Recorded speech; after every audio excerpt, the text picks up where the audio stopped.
Bom, gente, boa noite então para todos vocês. A graça e a paz do Senhor seja sobre a sua vida. Amém. Como eu disse, a nossa live prioridades, sempre abordando temas que são prioridades, né? Princípios de Deus para as nossas vidas. E, e hoje, como um tema específico dessa noite, eu coloquei aí, vocês devem ter visto, eis-me aqui, né? E aí desde já eu já quero ir perguntando, né? Quem, né? A gente sabe que essa frase, né? E eu vou falar a frase completa: eis-me aqui, envia-me a mim, né? Nós sabemos que dois profetas principalmente são famosos por essa frase, mas eu acredito que o profeta Isaías seja ainda mais conhecido por essa frase. Todos nós, muitas vezes, quando nós escutamos essa frase, eis-me aqui, envia-me a mim, a gente quase que automaticamente ligamos isso ao profeta Isaías, porque é muito conhecido, é um texto muito conhecido do profeta Isaías. E eu, antes de ministrar, antes de levar o texto da palavra, antes de falar qualquer coisa, eu já queria perguntar para vocês: quem aí já pode dizer, eis-me aqui? Quem aí já pode dizer para o Senhor nesse momento, eis-me aqui? Já que é uma live prioridades, já que é o nosso culto de oração, né?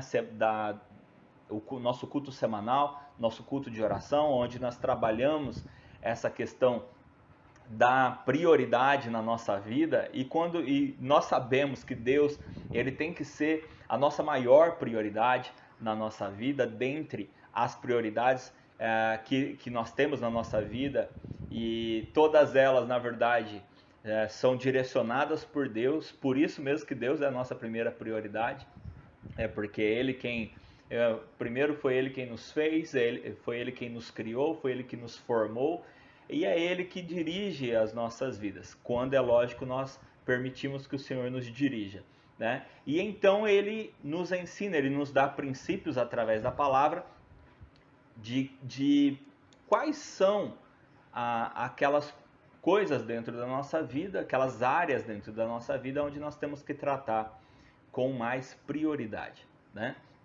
Então nós sempre trabalhamos isso. E com certeza uma das maiores prioridades para nós então tem que ser o se dispor ao Senhor, nos dispormos ao Senhor. Por isso eu começo com esse eis-me aqui. E aí? Quem de vocês aí já poderia de cara já dizer aqui para Deus, é claro, mas já dizer aqui, eis-me aqui. Você já diria assim agora, de cara, eis-me aqui?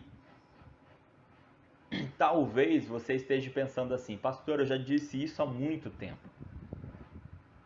Eu já disse isso há muito tempo. Há muito tempo, há muitos anos atrás, eu já disse isso para o Senhor, né? O eis-me aqui, né? Quando eu me converti, quando eu realmente entendi, né, que Deus era o propósito, o maior propósito da minha vida seria servir ao Senhor, naquele dia eu já disse, eis-me aqui. Bom, nós vamos trabalhar um pouquinho essa questão, porque não é tão simples assim. Eu não estou dizendo que não é tão simples dizer o eis-me aqui ou estar à disposição do Senhor. Eu estou dizendo que, principalmente dentro do contexto que nós vamos ver aqui e dentro do contexto que nós estamos vivendo, vocês vão perceber que um pouquinho daquilo que Isaías estava vivendo no contexto deles ali eu tenho certeza absoluta que vai trabalhar muito na sua vida também, como trabalhou muito demais na minha vida quando eu estava sendo ministrado pelo Espírito Santo através desse texto. Bom, vamos para o texto e aí a gente consegue trabalhar um pouco melhor. Livro de Isaías, como você já deve imaginar, no capítulo 6, para quem já conhecia, né, esse versículo, que é bem famoso, você já estava meio se localizando aí, né? Então, livro do profeta Isaías, no capítulo 6, eu vou ler do versículo 1 ao versículo 8, que vai ser o nosso texto de hoje, tá? Nosso texto de hoje, então, o livro do profeta Isaías, no capítulo 6, dos versículos 1 ao versículo 8. Vou dar um tempinho aí para você achar na sua Bíblia.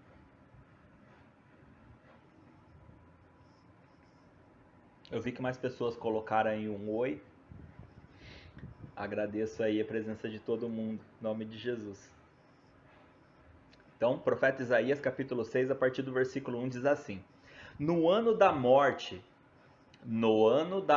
do rei Uzias, eu vi o Senhor assentado sobre um alto e sublime trono, e as abas de suas vestes enchiam o templo. Serafins estavam por cima dele, cada um tinha 6 asas, com 2 cobria o rosto, com 2 cobria os pés, com 2 voava. E clamavam uns para os outros, dizendo: Santo, Santo, Santo é o Senhor dos exércitos, toda a terra está cheia da sua glória.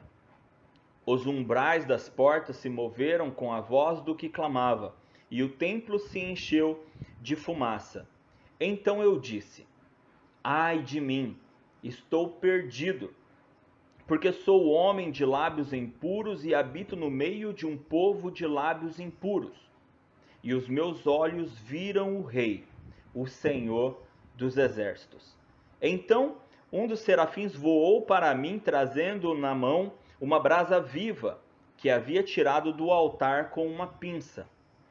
Com a brasa tocou a minha boca e disse: Eis que esta brasa tocou os seus lábios, a sua iniquidade foi tirada e o seu pecado perdoado. Depois disso, ouvi a voz do Senhor que dizia: A quem enviarei? E quem há de ir por nós? Eu respondi: Eis-me aqui, envia-me a mim.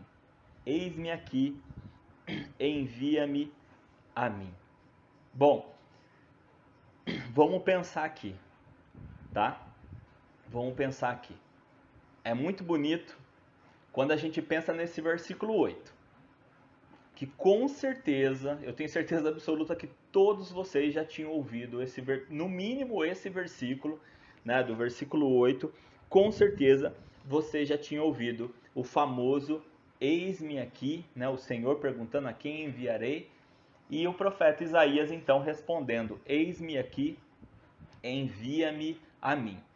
É muito bonita essa frase, é muito bonito esse texto.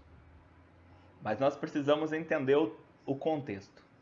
Nós precisamos entender como o profeta Isaías estava, como estavam as coisas, como as coisas estavam acontecendo, como andavam as coisas naquele tempo, para que a gente possa chegar até esse ponto. Muitos acreditam que esse eis-me aqui, envia-me a mim, foi o início do ministério, foi o início da caminhada do profeta Isaías. E trabalham essa ideia do eis-me aqui, envia-me a mim, como um início de carreira, um início de ministério, um início de caminhada. Só que a primeira coisa que eu já quero dizer para você é que, apesar de ser o finalzinho aqui do texto que a gente está lendo, mas eu já quero de início falar para você é uma coisa. Na verdade, desde o capítulo 1 do livro de Isaías, Isaías já estava servindo ao Senhor. Desde o primeiro capítulo. Do capítulo 1 até o capítulo 6 já existia uma caminhada. Já tinha uma caminhada. Então esse eis-me aqui, envia-me a mim, que muitos entendem como algo assim, o início da jornada do profeta Isaías. Né? Foi o momento que Deus chamou ele e ele então começou a caminhada com Deus e começou a servir a Deus. Não foi.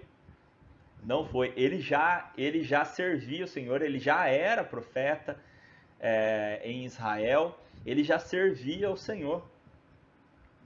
Como eu disse, lá desde o primeiro capítulo do livro de Isaías, você vai ver que Isaías já era profeta. Ele já falava em nome de Deus, ele já pregava, ele já profetizava. Ou seja, ele já era profeta. Então aqui a gente não está falando de um início de caminhada. A gente não está falando de alguém que acabou de se converter, vamos dizer assim, e que recebeu o chamado de Deus e começou uma caminhada com Deus. Nós estamos falando de alguém que já estava caminhando com Deus. E isso é muito importante. Isso é muito importante. Primeiro porque eu já estou falando para crentes. Eu acredito que não tem nenhum novo convertido aqui, ou alguém que não é convertido ainda, né, que estaria para receber Jesus como seu Senhor e Salvador hoje. Eu sei que eu estou falando para crentes, eu tenho essa consciência de que eu estou falando com cristãos. E é importante a gente entender que o profeta Isaías ele também já era um crente. Ele já era alguém que caminhava com Deus.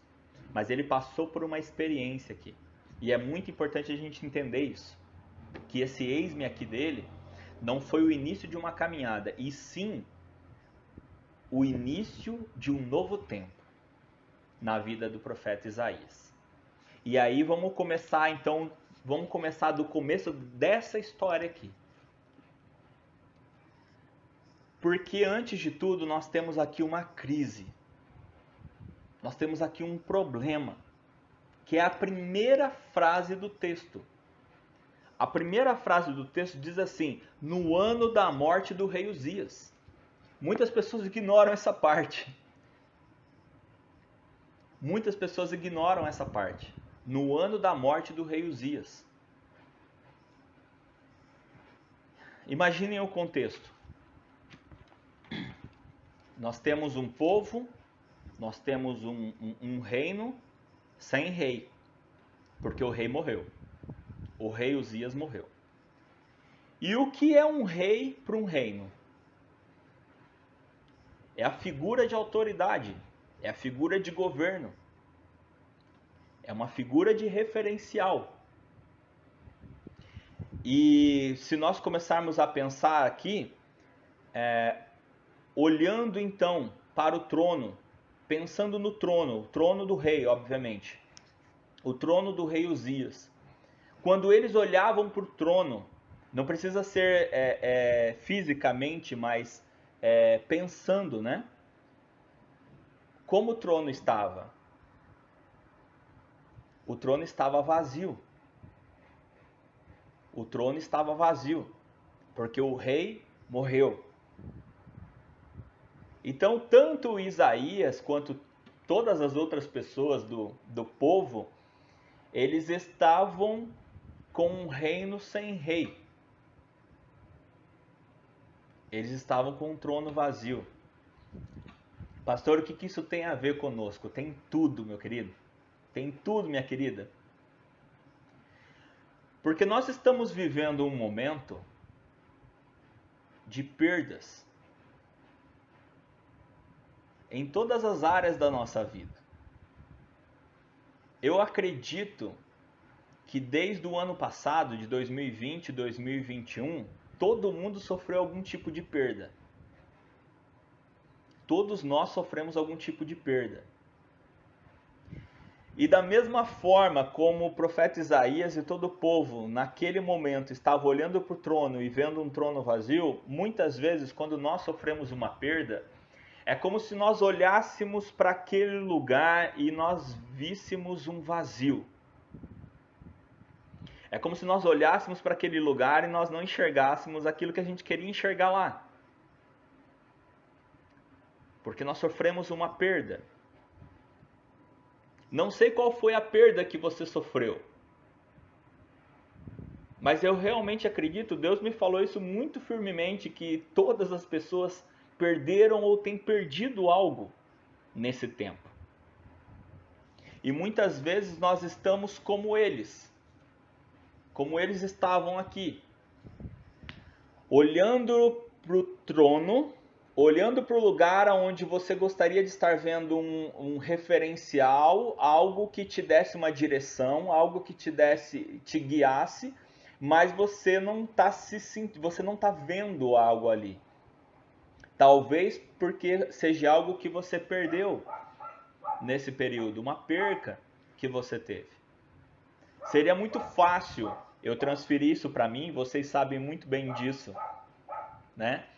É como se, como vocês sabem, eu já testemunhei isso, a minha mãe era a maior referência de pessoa cristã que eu tive na minha vida. Eu já testemunhei isso e testemunho novamente. Ela com certeza foi a pessoa que eu olhava para ela e falava: essa é a maior referência de pessoa cristã que eu conheço. Essa é a maior referência de pessoa cristã que eu conheço. E eu perdi minha mãe no final de setembro, dia 29 de setembro do ano passado, eu perdi ela. Então, é como se eu olhasse, né? E aqui eu quero confessar algo, talvez se for pecado, então eu estou confessando pecado. É como se eu olhasse para o trono onde eu colocava ela, como um referencial para mim, e visse ele vazio. Entendem? É como se eu tivesse colocado ela num trono onde ela era essa referência, né? O que o rei era para o povo, ela seria para mim, vamos dizer assim. Então ela era essa pessoa de referência para mim. Então ela morrendo é como se eu olhasse para o trono e ele estivesse vazio. E eu pensasse: e agora? E aí eu quero que você imagine o que você sentiu que você perdeu.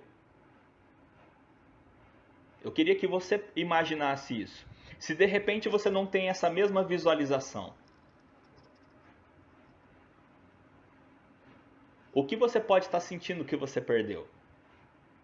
Talvez, como eu, você também tenha perdido alguém nesse tempo. Uma pessoa. Talvez você não tenha perdido uma pessoa, mas você tenha perdido algo. Pessoas perderam o emprego. Pessoas às vezes não perderam emprego, mas perderam parte da renda.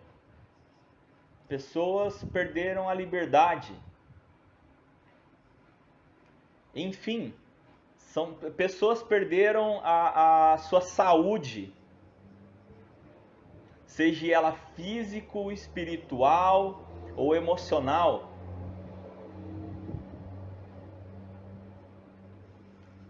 Muitas pessoas têm esse sentimento de ter perdido algo. E muitas vezes é como se estivessem olhando para lá, para aquele referencial que tinham a respeito daquilo, e estão enxergando o lugar vazio. Mas aí vem algo extraordinário. Por quê? Apesar deles estarem enxergando um trono vazio, como eu disse, isso não é apenas fisicamente, porque eles não estavam no palácio.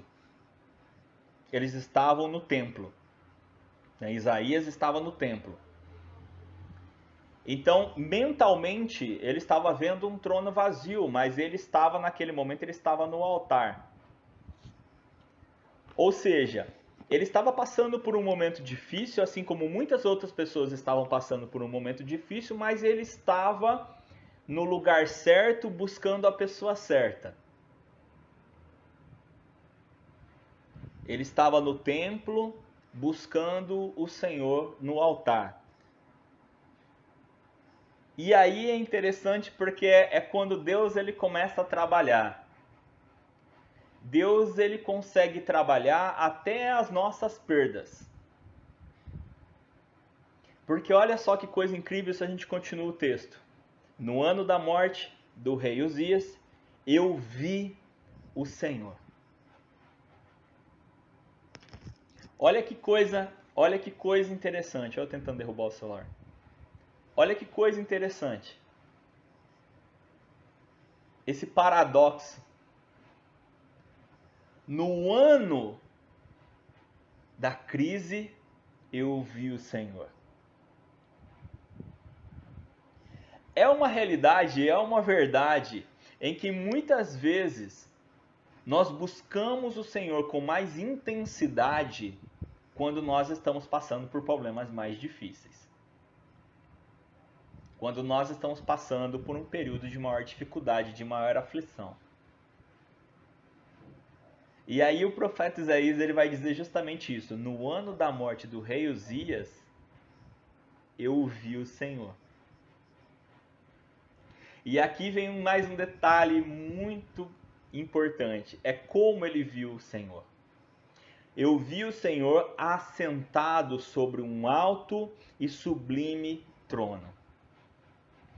Eu vi o Senhor assentado sobre um alto e sublime trono. Deixa eu dizer uma coisa para você. Geralmente, quando algo acontece na nossa vida, quando nós sofremos uma perda, seja ela qual for, às vezes a gente nem perdeu nada fisicamente, mas a gente sente que perdeu. Porque o momento que nós estamos vivendo, ele é tão complexo, ele é tão... eu já defini até para vocês o ano de 2020 para mim, né? É tão esquisito. O tempo, o momento, ele é tão esquisito que a gente fica pensando assim, cadê Deus? Que a gente fica imaginando assim, escuta, tá tudo esquisito, tá tudo bagunçado, tá tudo de cabeça para baixo. Aonde está Deus? Aonde Deus está nessa história? Né?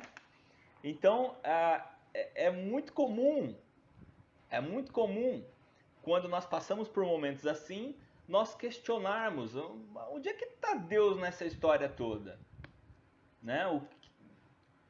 E aí Deus ele se mostra. Como eu disse para vocês, no momento de crise, ali com o profeta Isaías e com todos os demais, ali com todo o povo, no momento de crise, Deus apareceu. Deus se mostrou. E esse detalhe de como ele se mostra é algo extraordinário. Por quê? O profeta Isaías diz que ele viu o Senhor e ele estava sentado sobre um alto e sublime trono. Deixa eu dizer uma coisa para você. Eu não sei exatamente quais eram os questionamentos deles naquele período, qual eram realmente as questões deles, mas eu sei quais são as nossas hoje. Eu sei que muitos de nós estamos questionando essa pandemia, estamos questionando governos, estamos questionando perdas das mais diversas possíveis, estamos questionando muitas coisas e muitas vezes nós perguntamos onde Deus está. Deixa eu dizer uma coisa para você.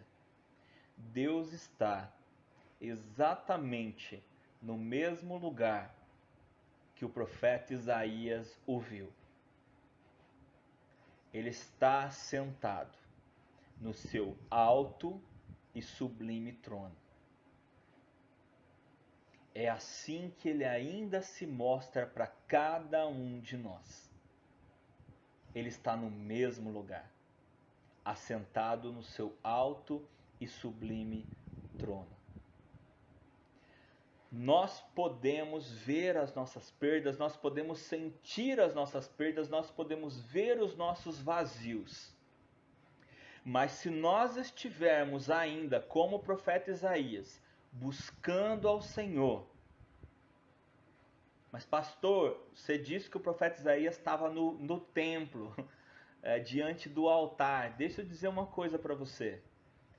Durante muitos tempos na história do povo de Deus, eles não tinham um templo para ir adorar. Eles não tinham uma igreja para ir lá cultuar. Eles faziam aonde eles podiam fazer. Porque como nós aprendemos no Novo Testamento, nós somos o templo. Nós somos o templo. E é aqui dentro do templo que precisa ser erguido e estabelecido um altar para o Senhor. E se nós estivermos como Isaías também estava, pode estar preocupado. Pode estar, não tem problema. Muitos textos na Bíblia dizem que nós vamos nos preocupar. Mas se preocupe olhando e buscando a Deus. Porque assim como ele se mostrou para Isaías, ele tem se mostrado para cada um de nós, dizendo: eu estou no mesmo lugar, eu estou assentado no meu alto e sublime trono. Você pode estar vendo as coisas e achando que está tudo errado, e achando que está tudo de pernas para o ar, e achando que as coisas não estão caminhando do jeito que deveriam caminhar. Mas eu, o Senhor, eu continuo sob o controle de tudo. Do mesmo jeito que lá, para eles podiam estar preocupados por estarem sem rei, sem um referencial, sem uma figura de governo, alguém com que eles pudessem sentir uma segurança. A segurança sou eu. A segurança sou eu, o Senhor. E aí a gente vê que além de ver o Senhor, há algo também que me contagiou demais, porque ele diz assim: eu vi o Senhor assentado sobre um alto e sublime trono, ou seja, demonstrando que ele continua sob o controle de tudo. E as abas das suas vestes enchiam o templo, ou seja, quando o Senhor se manifesta não sobra espaço, ele enche o lugar, ele enche o lugar. E como eu disse, nós somos o templo do Espírito Santo. E aqui diz que as abas das vestes do Senhor enchiam o templo. Ou seja, quando ele se manifesta para cada um de nós, ele nos enche. Não é só uma aparição, é um completar. Sabe aquela sensação que eu falei para vocês do vazio, de olhar um trono vazio, de sentir esse vazio, sentir essa falta, sentir essa perda? Ele tira isso. Percebam que Isaías, ele vai passar por outras coisas aqui que eu já vou citar, mas ele esqueceu. Ele esqueceu o rei Uzias. Ele esqueceu. Não que isso não fosse mais importante, mas a partir do momento que você vê o Senhor, o vazio ele desaparece. A sensação de solidão ela desaparece. E assim como ele disse, as abas das vestes do Senhor enchiam o templo. Mas vai mais longe, calma gente, não chegamos lá ainda não. Serafins estavam por cima dele, cada um tinha 6 asas, com 2 asas cobria o rosto, com 2 cobria os pés e com 2 voava. E clamavam um para os outros dizendo: Santo, Santo, Santo é o Senhor dos exércitos. Lembra, eu já disse para vocês, toda repetição na Bíblia é muito importante você observar. Santo, Santo, Santo significa santíssimo, tá? Então, santíssimo é o Senhor dos exércitos. Toda a terra está cheia da sua glória. Bom, muitas pessoas, eu vejo muitas pessoas dizendo assim: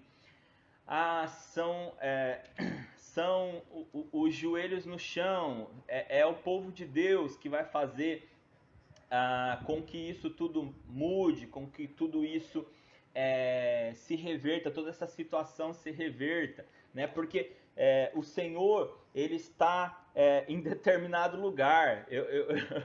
Eu me impressiono quando algumas pessoas falam isso. O Senhor está em determinado lugar, mas em tal lugar o Senhor não está. Ele precisa chegar lá. O Senhor precisa chegar lá. Deixa eu dizer uma coisa para você. Deus, ele é onipresente. Ele não precisa chegar em nenhum lugar porque ele está em todos os lugares. Não limite Deus. Isso é uma coisa que vocês já me ouviram falar muitas vezes. Não limite Deus. Deus não precisa chegar em nenhum lugar porque ele já está. Ele já está em todos os lugares. O que precisa é ser manifestada a sua glória. E a glória dele é manifestada através da igreja. Então não é uma ação do Senhor que está faltando, é uma ação da igreja que está faltando. Porque como nós acabamos de ler, que os anjos, eles cantaram eles clamavam assim: Santo, Santo, Santo é o Senhor dos Exércitos.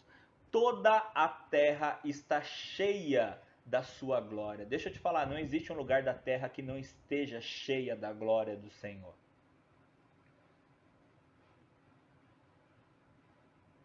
Não existe. Porque nós não temos um Deus limitado. Nós não temos um Deus que é restrito. Nós temos um Deus que está assentado sobre o seu alto e sublime trono e que a sua glória ela enche toda a terra. Ela está por sobre toda a terra.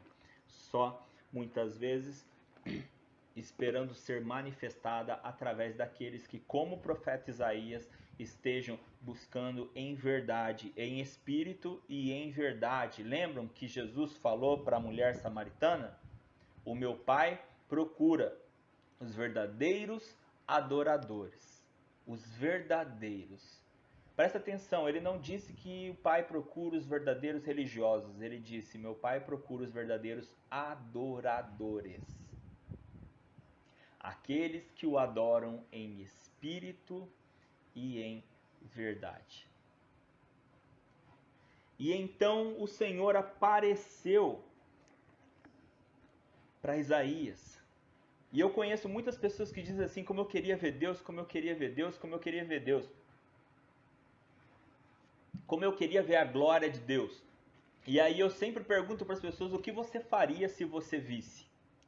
E eu já ouvi muitas respostas diferentes. Ah, eu faria isso, eu diria isso, eu faria aquilo e não sei o que. E as pessoas me devolvem a pergunta: e você, pastor? O que você faria? A minha resposta geralmente é: eu não sei. Porque no momento em que o Senhor aparecesse para mim, como ele já apareceu de outras formas, assim como apareceu para Isaías, como apareceu para Isaías não, mas já apareceu para mim de outras formas. Deixa eu te falar, o sentimento é muito parecido com o de Isaías. A gente imagina assim, Deus aparece para mim e eu glorifico a Deus e eu beijo Ele e eu falo isso e eu falo aquilo e eu engrandeço Ele. Mas o que Isaías falou foi: ai de mim, eu tô perdido. Ai de mim, eu estou perdido. Vendo Isaías, vendo essa situação, eu não tenho como responder diferente. Por quê? Porque a verdade é, quando a glória do Senhor ela se manifesta na nossa vida, a luz do Senhor brilha sobre nós e revela aquilo que é escuro na nossa vida. A primeira coisa que Isaías viu e sentiu foi uma coisa maravilhosa, porque ele viu o Senhor sentado no seu alto e sublime trono, ele viu toda aquela glória, aquela majestade, e aí, o que acontece? Ele olha para si mesmo. E quando ele olha para si mesmo, ele fala: ai de mim, eu estou perdido. Porque a glória do Senhor, ela brilhou sobre mim e agora eu estou vendo o meu pecado completamente exposto. Ai de mim, eu estou perdido. Porque eu sou um homem de lábios impuros que vivo no meio de homens de lábios impuros. E os meus olhos viram o Senhor. Tem duas coisas aqui super importantes. A primeira é: glória a Deus e aleluia, porque mesmo sendo pecadores, o Senhor ainda se revela para nós. Essa é a parte boa. A outra parte, que também é boa na verdade, é que a glória do Senhor ela nos constrange. E ela não faz nos mostrar como nós somos filhinhos queridos, amados, bonitinhos, bonitinhas. Ela nos mostra como nós somos falhos, pecadores e que nós precisamos da misericórdia e da graça do Senhor para limpar as nossas vidas, para perdoar os nossos pecados.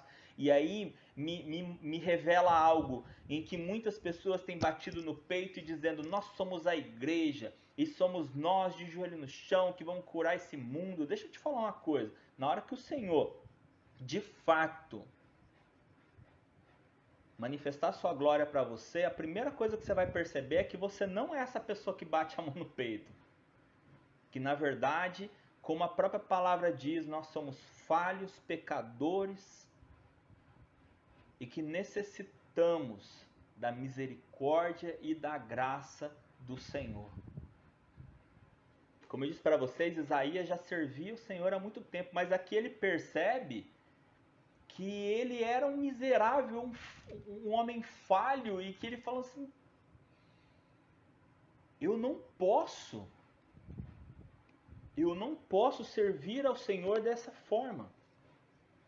E aí vem o poder do arrependimento, porque esse arrependimento que Isaías sente de reconhecer que é falho, que é um pecador, que ele é um homem de lábios impuros e ele não só percebe a sua condição, como ele começa a perceber a condição à sua volta, ele começa a perceber não só o seu pecado, mas o pecado instaurado na vida das pessoas, em que ele olha para si mesmo e fala: eu sou um pecador, e ele olha para o lado e fala assim: não só eu, nós somos pecadores. E então, através do reconhecer, do confessar e do arrepender, vem então a obra do Senhor. Quando diz que o anjo foi até o altar, pegou uma brasa viva com uma pinça e trouxe até ele e colocou a brasa sobre a sua boca, e então queimou, eliminou o pecado, e então ele foi perdoado. Como nós vimos ali, ó. Então um dos serafins, versículo 6, então um dos serafins voou para mim, trazendo na mão uma brasa viva, que havia tirado do altar com uma pinça. Com a brasa tocou a minha boca e disse: eis que esta brasa tocou os seus lábios, a sua iniquidade foi tirada, o seu pecado perdoado. É aqui que vem uma grande coisa para cada um de nós entendermos. Não é uma pessoa, não é um lugar, não é uma estratégia, é Deus. A brasa viva, ela veio do altar. Ela veio do altar. Ou seja, traduzindo para os nossos dias, ela veio de Deus. Ela veio diretamente de Deus para a vida de Isaías, onde o toque do Senhor, representado pela brasa viva, ela tocou a vida de Isaías, e ali o pecado lhe foi tirado, e a iniquidade lhe foi tirada, e o pecado lhe foi perdoado. E aí então ele ouviu o Senhor, e o Senhor disse: a quem eu enviarei? Perceba que logo antes, Isaías tinha tido um consenso: eu não sirvo para servir o Senhor. Porque a glória do Senhor me mostrou como eu sou falho, como eu sou pecador. Eu achava que eu não era, mas eu sou. Agora eu vejo. E muitas vezes eu vejo pessoas que têm tanta dificuldade de reconhecer isso, em que tudo que a gente muitas vezes prega e fala são as pessoas mais perfeitas do mundo. Tudo isso que o Senhor fala eu faço. Falta muitas vezes essa busca direta ao Senhor, para que a glória do Senhor se manifeste sobre a vida dessa pessoa, para que ela possa reconhecer que ela não é exatamente quem ela pensa que ela é. Assim como Isaías não era exatamente quem ele pensava que ele era. Quando ele reconhece, quando ele vê a glória do Senhor e ele olha para si próprio e vê: opa, eu não sirvo para isso. Mas através do toque do Senhor, que vem com a sua brasa viva e tira a iniquidade, perdoa o pecado, E aí então o Senhor chama: a quem enviarei? E aí então Isaías entende.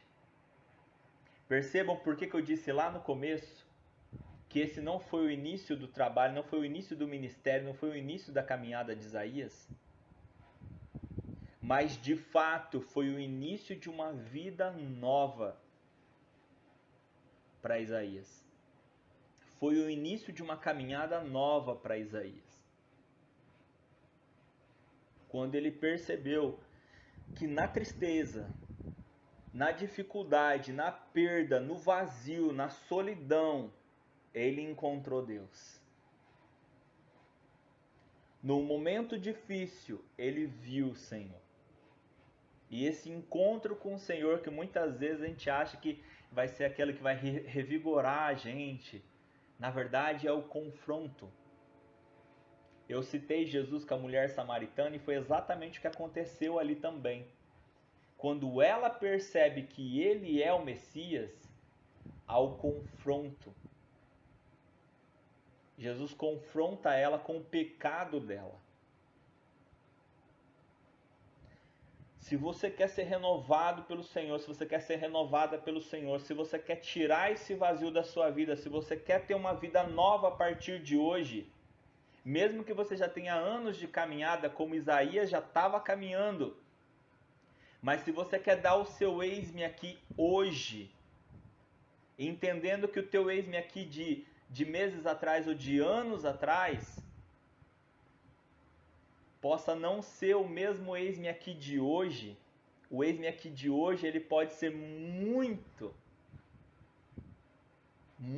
melhor, muito acima do que o eis-me aqui que você deu lá atrás, entendendo que o seu eis-me aqui de hoje pode ser de um novo homem, de uma nova mulher transformada através da brasa viva do Senhor na sua vida.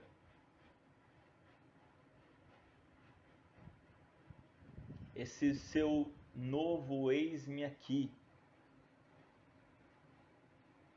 ele pode trazer um novo homem, uma nova mulher, para uma nova caminhada com o Senhor.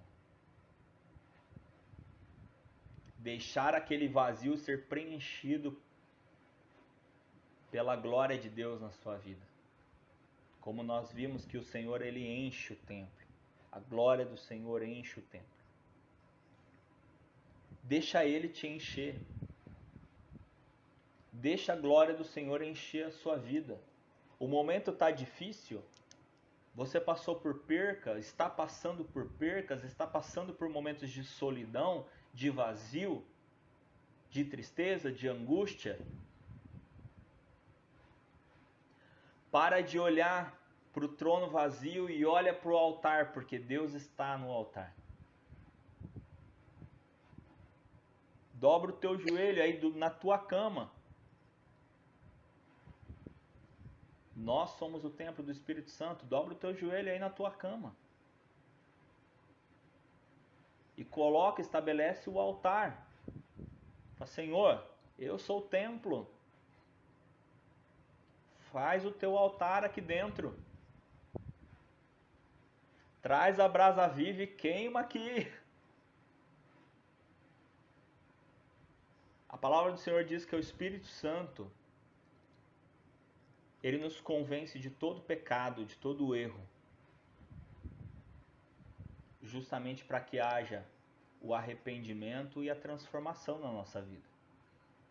Ore para o Espírito Santo, para que a glória do Senhor seja manifestada na sua vida, você possa ver dentro de si mesmo, dentro de si mesma. E que a brasa viva que vem do altar, que vem do Senhor, que vem do Espírito Santo, ela possa retirar a iniquidade na sua vida, você possa ser perdoado, você possa ser perdoada e a sua vida possa ser transformada. E novamente você possa dizer, agora de verdade, agora verdadeiramente você possa dizer para o Senhor, eis-me aqui. Porque o Senhor, ele está perguntando, quem eu vou enviar? O Senhor, ele te deu talentos, ele te deu dons e não foi para você deixar guardado. Ele tem perguntado, quem eu vou enviar? E Ele está esperando você receber esse chamado. Ele está esperando você responder esse chamado e você dizer: eis-me aqui. Envia-me a mim. Amém? Vamos orar?